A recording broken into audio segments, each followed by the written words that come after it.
and we gone, and we gone. Thanks for checking back in with another video. Merry Christmas Eve to you. We're getting started. I just got off a little early, but today we're going to be doing a starter swap on a 96 Chevy Lumina. Stick with me and I'm going to get right back with you. Alright, so y'all know the next part of this process is getting that jack up under there. We got the new starter on deck. Shout out to AutoZone. I got my 15 up in here.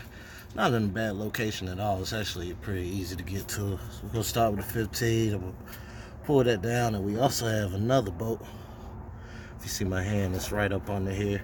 Pretty easy to get to. I'm gonna drop that. Once I get it loose, I'm gonna flip it to the top, take all the power and the ground off from there, and then attach those to the new ones, the new starter, and then I'm gonna swing it back and then bolt it back up.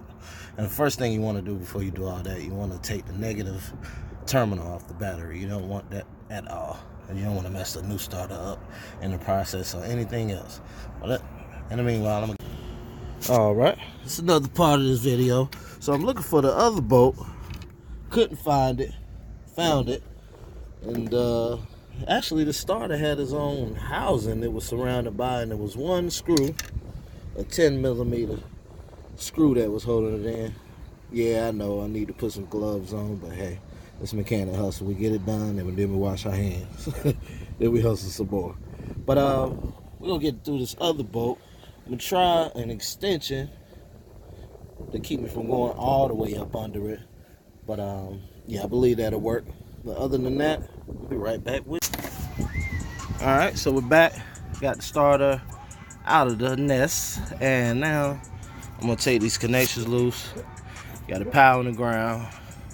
Remember where all these wires go, exactly. So I'm gonna take these loose, and I'm gonna actually drop that one, hook the new one up, and I'm gonna slide it in there, throw the bolts back in, and I'll be right back with you. Yeah, that wasn't too hard to get to though, was it? Alright, so we finally got it out. This is the old one out of a 96 Chevy Lumina. Yeah, this one definitely has seen its day. And this is definitely OEM original. Yeah. Take this one back to AutoZone for the $25 back. Yeah, told my man, I believe he has an oil leak from the gasket. You know, the gasket may have just deteriorated. I don't believe he has a hole in his pan or anything. Valve cover gasket, gotta replace that because that may be the problem in this. And I've seen that on a lot of cars where it just leaks down and ruins the connection. But I'm pretty sure this is strong. It's just died over the years. All right, so we're gonna go ahead and slide a new one in. This is one of my favorite parts, putting this in, because I know we're almost done. And it's Christmas Eve. So, let's do that, and I'll get right back with you. Alright, so we're coming to the very end of this process. Now we got a new starter in. Got the connections tight, everything. Bolts back tight, the other one tight. Can't get up in the hole with the camera. So, the next part, we're going to hook the battery back up. Let's see what we're working with. Take the jack stand, kick stand down, take the jack down. There, I'll be right back with you. Alright, so this is the best part of the video. We got the new starter in. Showed you the new plugs and everything. But ran into another problem. The car still wouldn't start.